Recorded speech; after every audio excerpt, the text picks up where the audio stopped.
બોલો સતગુરુ દેવનો જય. કેશવ ભગવાનનો જય. સત્કારુડા ભગવાનનો જય. અન્નપૂર્ણા ગોપી ભગવાનનો જય. સત્ય સનાતન ધર્મનો જય. જગ્યા ભૌમનો જય. અષ્ટાવક્ર ગીતા પ્રકરણ 16 વિશેષ ઉપદેશ. અષ્ટાવક્રજી અહીં ઉપદેશ આગળ વધારતા કહે છે કે તું ભલે શાસ્ત્રો સાંભળે પણ આખરે તેને પણ ભૂલવાના જ છે. શ્લોક મંત્ર 1. આચસ્વ શૃણુતા તાત નાના શાસ્ત્રાણી અનેક સહ તથાપિ ન તવ સ્વાસ્થ્યમ સર્વ વિસ્મરણાહતમ ઋતે વત્સ.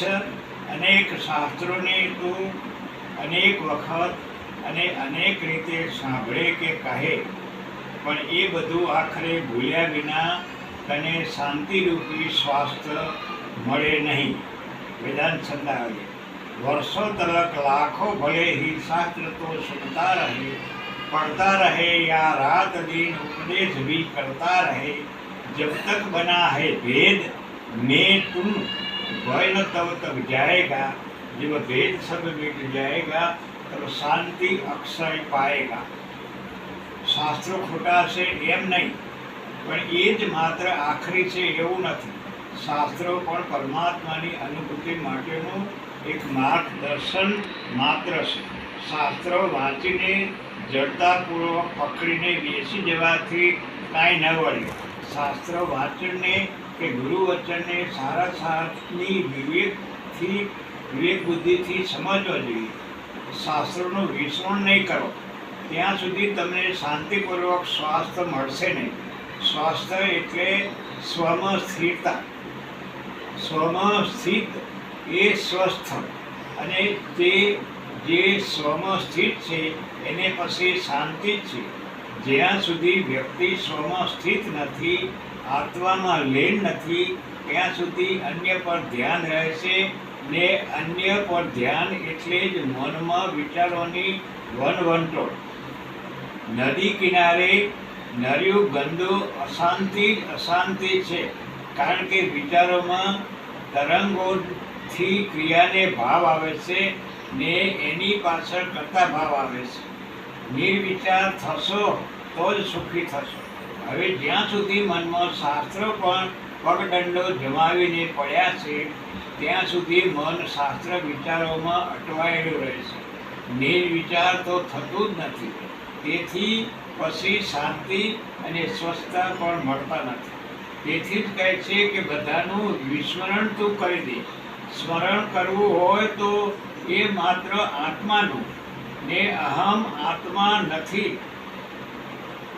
માટે અહમનું વિસ્મરણ કરવાનું છે. અહમનું વિસ્મરણ થશે તો જ અન્ય સર્વનું વિસ્મરણ થઈ જશે, અને તો જ સ્વસ્થ શાંતિનો અનુભવ થશે. આત્મા સ્મરણ થશે તો આત્માનો અવાજ ઓળખાશે. ત્યાં સુધી તો શાસ્ત્રોમાં અને અન્યોના કહેવામાં જ આપણને વિશ્વાસ રાખીએ છીએ, એને જ પ્રમાણ ગણીએ છીએ. કોઈ કંઈ કહે તે શાસ્ત્રમાં ન હોય તો ઝટ મનાતું નથી. એનું કારણ કે આપણે આત્માના અવાજનો અનુભવ નથી. એથી કોઈ આત્માના અવાજ અનુસાર કંઈ કહે તો તે સ્વીકારી શકાતા નથી. જ્યાં અને જ્યારે શાસ્ત્રોને માર્ગદર્શનથી વિશેષ મહત્વ અપાયું છે ત્યાં અને ત્યારે તેમાંથી જે સંપ્રદાયો ઊભા થયા છે, સંઘર્ષો ઊભા થયા છે, વાદ વિવાદ, ખનન મંડન ઊભા થયા છે, અને નહીં કે પરમ સત્ય પરમાત્મામાં તો ખરેખર વાણી વિચારથી પર છે. શાસ્ત્રોના શબ્દોની ત્યાં જરૂર નથી. એની ભાષા મૌન છે. પરમાત્માને પામનાર પછી તો મૌન બની જાય છે. સત્યને શબ્દમાં સમજાવવા જતાં અર્ધસત્ય બની જાય છે, ને એથી ઉલટું સત્યને સમજી લેતા બધા જ શબ્દો શાસ્ત્રો સમજાઈ જાય છે. કારણ કે એ મૂળ છે, ઓરિજિનલ છે. વ્યક્તિ જેટલી શાસ્ત્રો લાગે એટલો એનો ખોટો ન લાગે. એથી જ કહે છે કે તારે માટે શાસ્ત્રનું વિસ્મરણ એક ઉત્તમ ઉપાય છે. શ્લોક મંત્ર 2. ભોગમ કર્મ સમાધિ વા કરો વિઘ્ન તથાપિ તે ચિત્તમ નિરસ્ત સર્વાસરણમ તદ અત્યર્થમ રોચશિષ્યતિ. હે વિઘ્ન, હે જ્ઞાની પુરુષ, તું ભોગ, કર્મ કે સમાધિ કાંઈ પણ કર છતાં એમાં બધી આશાઓ લય પામે છે. એવા આત્મ સ્વરૂપમાં જ તારું ચિત્ત લોભાશે, રુચિ રાખશે. ભોગે ભલે બહુ ભોગ નાના કર્મ આચરતા રહે અથવા समाधि पर समाधि लाख तो करता रहे, जब तक रहेगी वासना बंधन न तेरा जाएगा, निर्वासना हो जाएगा तब शांति अक्षय पाएगा. शास्त्र अनुसार भोग कर, कर्म कर के समाधि कर तो પણ તારું ચિત્ત આત્મ સ્વરૂપ પામવા તરફ જ લોભાશે. સર્વ આશાઓ, ઈચ્છાઓ, આકાંક્ષાઓ, તૃષ્ણાઓ આત્મ સ્વરૂપમાં લય પામી જાય છે. આત્મ સ્વરૂપ ઓળખાતા જ એ કોઈ કહેતી નથી. આત્મ સ્વરૂપની ઓળખાણનો આનંદ જ એવો તો અદ્ભુત હોય છે કે ત્યાં અન્ય કોઈ આનંદની આશા, આકાંક્ષાનું અસ્તિત્વ જ રહેતું નથી. આશા માત્ર ત્યાં પછી ઓગળી જાય છે. આત્મ સ્વરૂપની ઓળખાણ જ આખરી છે. શાસ્ત્રને અનુસરીને કોઈ ગમે એટલા ભોગ કરે, કર્મ કરે કે સમાધિઓ લગાવે, એથી કોઈ પરમ સંતોષ પ્રાપ્ત થવાનો નથી. ઈશ્વરને કે મોક્ષને પામવાની ઈચ્છા પણ છેવટે તો છોડી દેવાની છે. કારણ કે એ પણ છે તો ઈચ્છા ને તે બંધન બની રહે છે. હૃદયમાં રહેલી કામનાઓ છૂટી જાય ત્યારે જ માણસ અમરત્વ પામે છે. માણસ સાચા અર્થમાં નિગ્રંથ થવો જોઈએ. જેનો જેને નિગ્રંથ કહે છે, જૈનો જેને નિગ્રંથ કહે છે, શાસ્ત્ર મુજબની સમાધિમાં સમરણ શેષ રહે છે, એને જ સવિકલ્પ સમાધિ કહે છે. જ્યાં અન્ય કોઈ સમરણ શેષ રહેતું નથી તે નિર્વિકલ્પ સમાધિ છે. એ જ વિચાર શૂન્ય સ્થિતિ છે. ત્યાં સાક્ષી ભાવ સિવાય કોઈ કાંઈ નથી. એવી વ્યક્તિને પછી કાયમ સમાધિ છે, સહજ સમાધિ. બાકી પરાણે આપેલી સમાધિને જળ સમાધિને પણ કહે છે, જે મોટે ભાગે જોવા મળતી હોય છે. એ વ્યક્તિની આંખમાં, ચહેરા ઉપર પણ જડતા જ જણાય છે, કોઈ ચેતન નથી દેખાતા. આમ આત્મા શાસ્ત્રાનુસાર સાધેલી સમાધિ એ સાચી સમાધિ નથી. સાચી સમાધિ તો સહજ સમાધિ છે. તેથી જ કહે છે કે તું ભોગ કરે કે કર્મ કરે કે સમાધિ લગાવે, એને કોઈ સંતોષ મળવાનો નથી. તારું ચિત્ત તો સ્વરૂપને જાણવામાં જ રુચિ રાખશે. શ્લોક મંત્ર 3. આયાસત સકલ દુઃખી ન એનમ જાનીતિ કશ્યન અનેન એવ ઉપદેશન ધન્ય પ્રપ્યોતિ નિવૃત્તિ. પ્રયત્ન કરવાને લીધે બધા દુઃખી જ છે, પણ એમ કોઈ જાણતું નથી. આ ઉપદેશથી જ ભાગ્યશાળી તો નિવૃત્તિને, મુક્તિને, નિર્વાણને પામે છે. आयासा से सब है दुखी कोई नहीं अय जानता, हे भोग में ही मात्र सुख नर मूढ़ ऐसा मानता, निर्सीम सुख है आप में विश्वास जो नर लाएगा, अंतर्मुखी हो जाएगा सो शांति अक्षय पाएगा. જ્યાં જ્યાં કર્મ છે, કૃત્ય છે, ત્યાં ત્યાં કર્તા ભાવ છે, અહમ ભાવ છે ને એ જ આખરી અનુભૂતિમાં અવરોધરૂપ છે. એથી જ અહીં કહ્યું છે કે પ્રયત્ન માત્રથી સૌ કોઈ દુઃખી જ છે અને છતાં એ કાંઈ જાણતું નથી. એ તો એની વિચિત્રતા છે, આશ્ચર્ય છે. પ્રયત્નો કરવાથી, કર્મ કરવાથી જે કર્તા ભાવ ઊભો થયો હોય છે, અહમ ભાવ રહેલો હોય છે, એને લીધે બધા દુઃખી છે. દુઃખી કરનાર કર્મ નથી પણ કર્તા ભાવ છે. ને પછી કહે છે આ ઉપદેશથી ભાગ્યશાળી નિવૃત્તિને પામે છે. એટલે કે પ્રયત્નની પાછળ રહેલો જે કર્તૃત્વ ભાવ છે એને લીધે જ દુઃખ થાય છે એવો ઉપદેશ બરોબર સમજે છે. જે વ્યક્તિ ખરેખર ભાગ્યશાળી છે એને આવો કોઈ ભાગ્યશાળી પછી નિવૃત્તિને પામે છે. એટલે કે કર્મ છોડી દે છે એમ નહીં, પણ કર્તા ભાવ છોડે છે. કર્તા ભાવમાંથી જ નિવૃત્તિ લે છે. પરિણામે એ નિર્વાણ પામે છે, મોક્ષ પ્રાપ્ત કરે છે. કારણ કે અનાસક્ત ભાવે કરેલા કર્મોના બંધનો નડતા નથી, એથી ફરીથી જન્મ મરણ રહેતા નથી. જ્યાં કર્તા ભાવ નથી ત્યાં જે કંઈ કર્મો થાય છે એ સહજપણે સ્વભાવવશ થતા કરતા હોય છે. એ કરવા પડતા નથી, પ્રયત્ન નથી, કોઈ સંકલ્પ નથી. પછી એ પોતા માટે હોય કે અન્ય માટે જે છે તે માત્ર શરણાગતિ જ છે, સમર્પણ જ છે. એવા જ્ઞાનીના યુગ ક્ષેત્રની ચિંતા પછી પરમાત્મા પોતે જ કરે છે. શ્લોક મંત્ર 4. વ્યાપારે ખિદતે યહ તુ નિમેષ ઉન્મેષયો અપી તસ્ય આલસ્ય ધુરીણસ્ય સુખમ ન અન્નસ્ય કસ્યચિત. જેને આંખો નીચવા ઉઘાડવામાં પણ મહેનત પડે છે એવો આળસ શિરોમણી ખરા અર્થમાં સુખી છે. એને જ સુખ પ્રાપ્ત થાય છે, બીજા કોઈને નહીં. જો खोलने का मुदने में आँख के अलसाय है, अलसाइयों का रूप सो ही ब्रह्म सुख चख पाए है. जो ब्रह्म सुख का स्वाद ले क्या भोग में ललचाएगा, सब रस विरस हो जाएगा, जब शांति अक्षय पाएगा.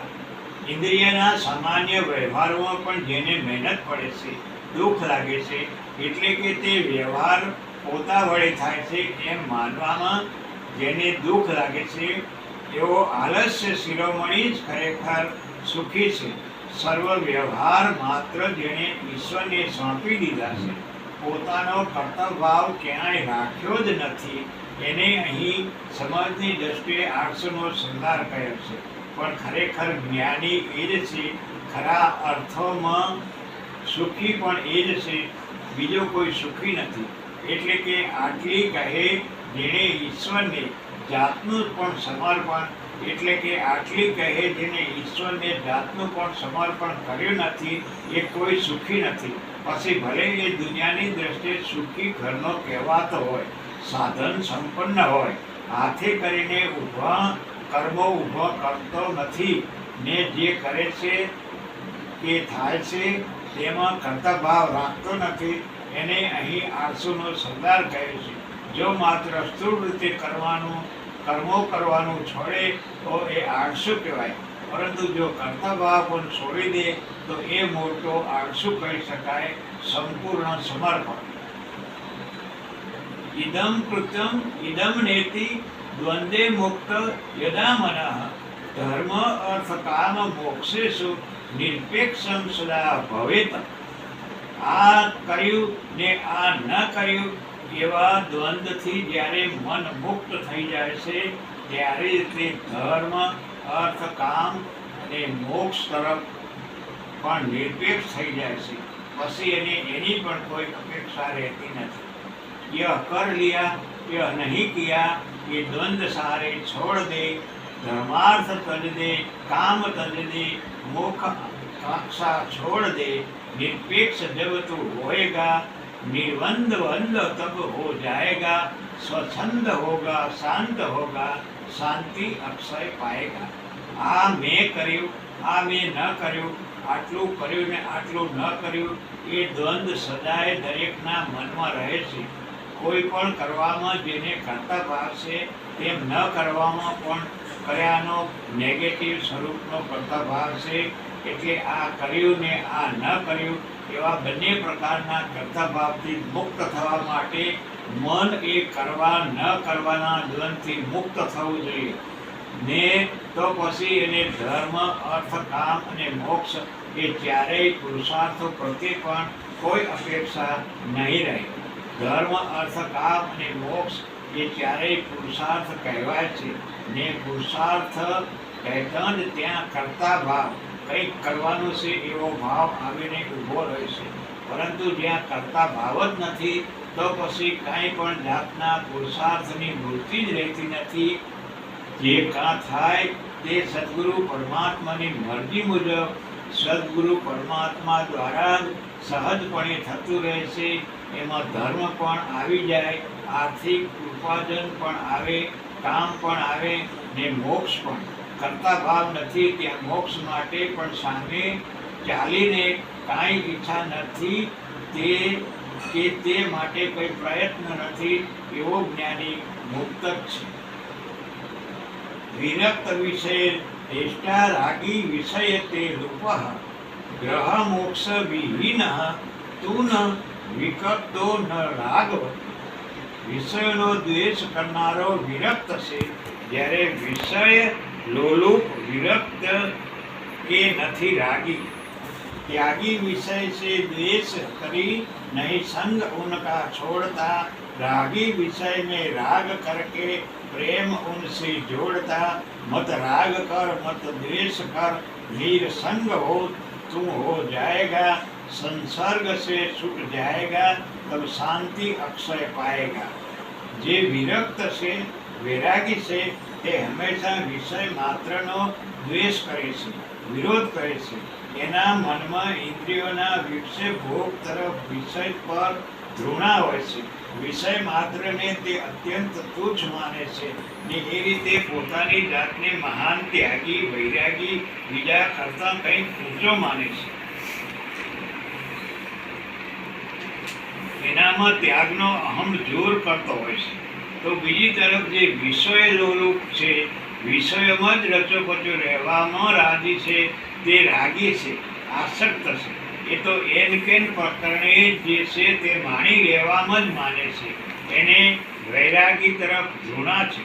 પરંતુ પરમ દશા તો એ છે કે જેમાં ત્યાગ પણ નથી, વિષયો તરફ કોઈ ધૃણા નથી, તેમાં સ્વીકાર પણ નથી, એ તરફ કોઈ આસક્તિ પણ નથી, છે માત્ર સમતા સમત્વ.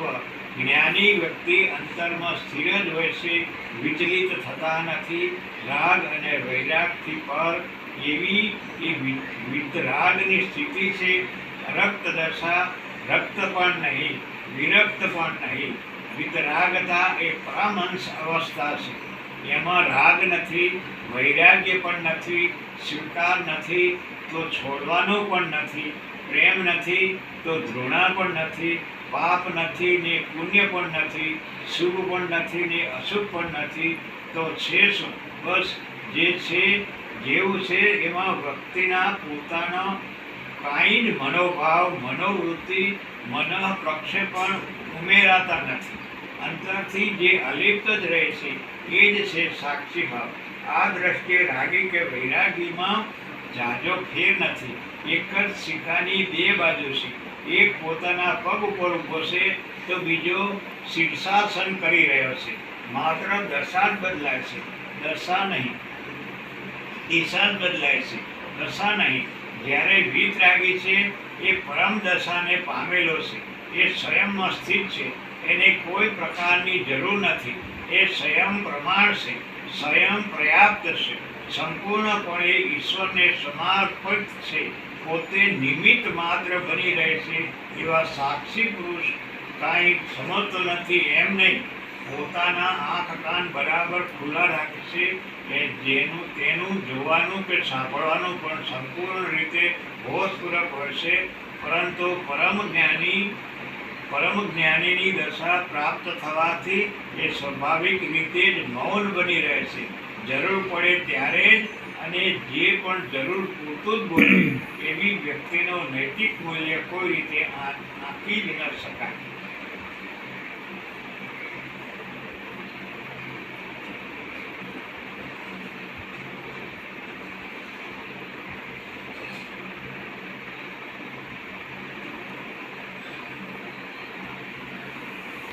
હે ઉપદેશ માત્ર તાત સંસાર વિટ પાંકુરઃ સ્પૃહા જીવિત યથાર્થ વૈ નિર્વિવાર દશાસ્પદમ.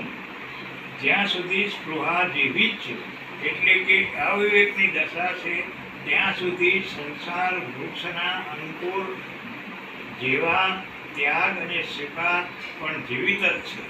એ ત્યાગ જબ તક या ग्रहण तब तक खड़ा संसार है, नहीं त्याग करना नहीं ग्रहण संसार से सो पार है. मत त्याग कर मत ग्रहण स्व स्वरूप में टिक जाएगा. संसार तरु सिर जाएगा तो शांति अक्षय पाएगा.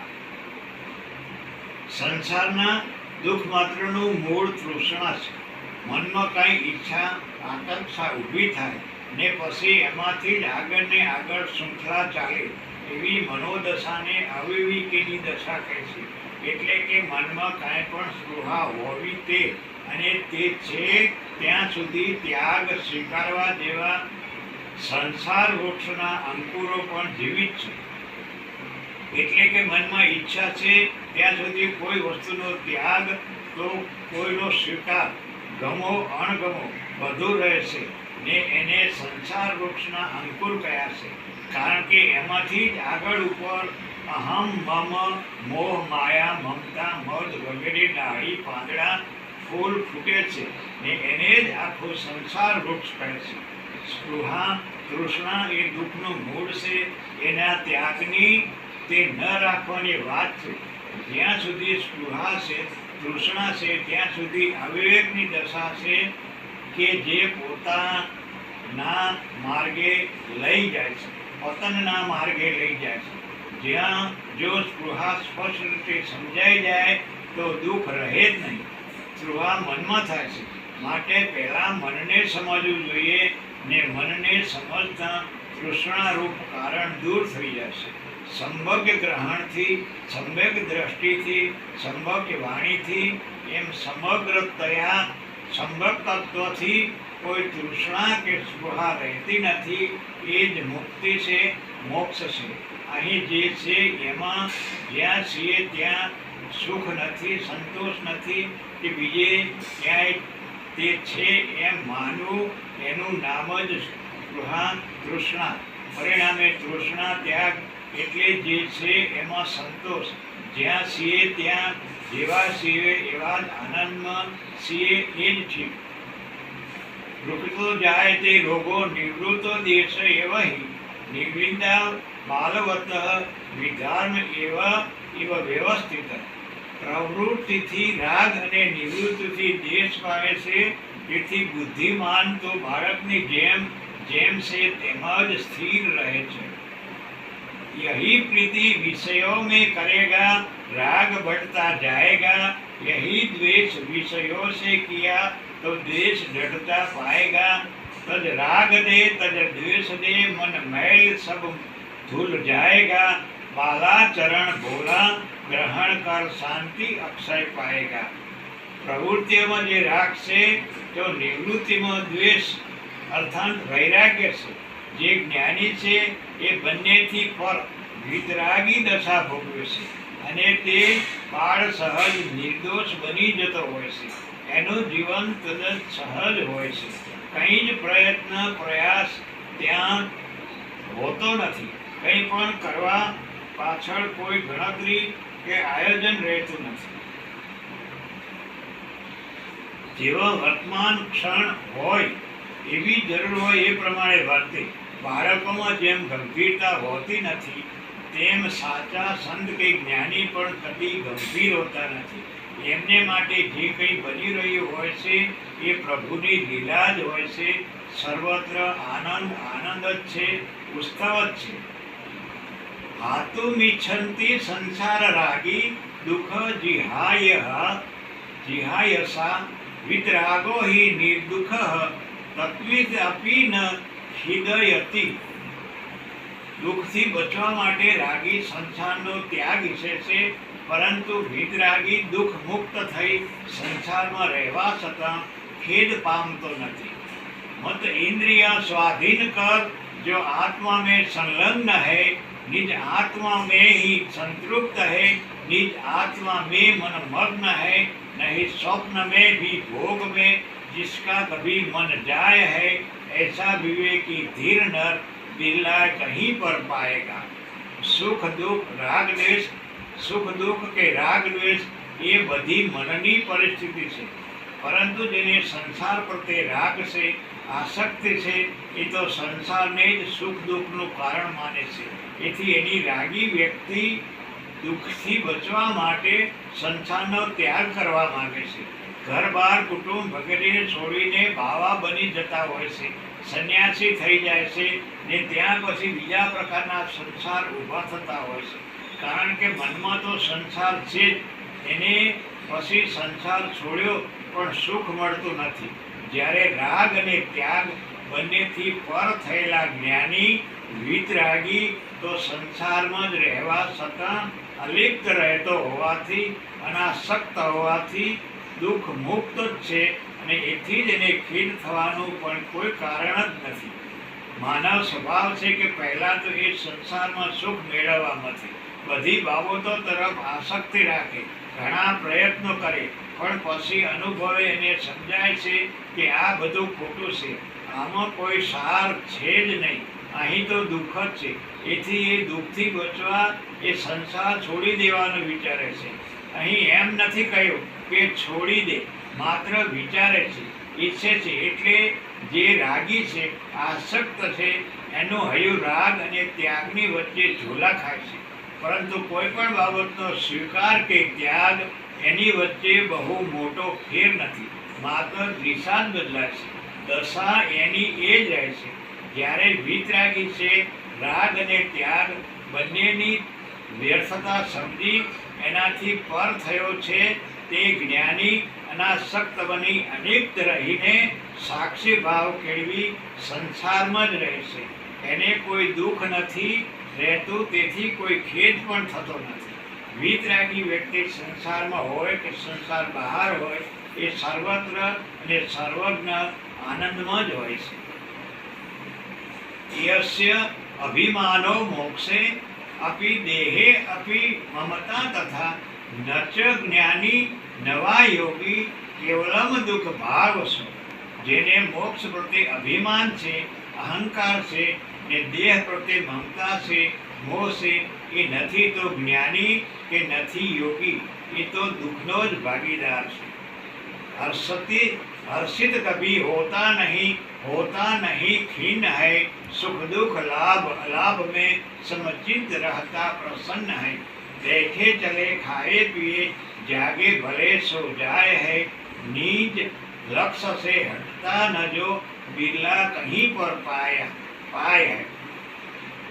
માણસને મોક્ષ માટે પણ અભિમાન થતું હશે, પોતે તો હવે મોક્ષને માર્ગે છે, પોતાની તો હવે મુક્તિ નક્કી જ છે, કારણ કે પોતે તો ખૂબ મોટા સંત મહાત્મા ગણાય છે, લોકોમાં વાહવાહ થાય છે, અનેક અનુયાયીઓ છે, બહોળો શિષ્ય સમુદાય છે, ત્યાગની કેટલી પ્રશંસા થાય છે।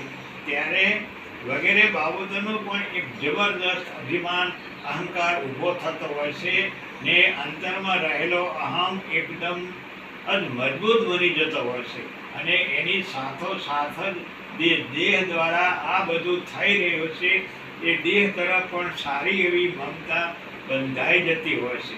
પછી તો એ સુંદર દેહને માટે પણ સારા મિષ્ટ ભોજન, કંટકવાળા ઓરડા, સારામાં સારા વાહનો, સુંદર રેશમી વસ્ત્રો, શાન માટે પણ સુગંધી પદાર્થો અને સુગંધી જળ જેવા સુંદર અને યુવા સ્ત્રીઓ, સોનાના અને હીરાના દાગીના, ચાકડી પણ ચંદનની, આવી વ્યક્તિ જરા પણ જ્ઞાની નથી કે યોગી નથી, એ તો દુઃખની જ ભાગીદાર છે।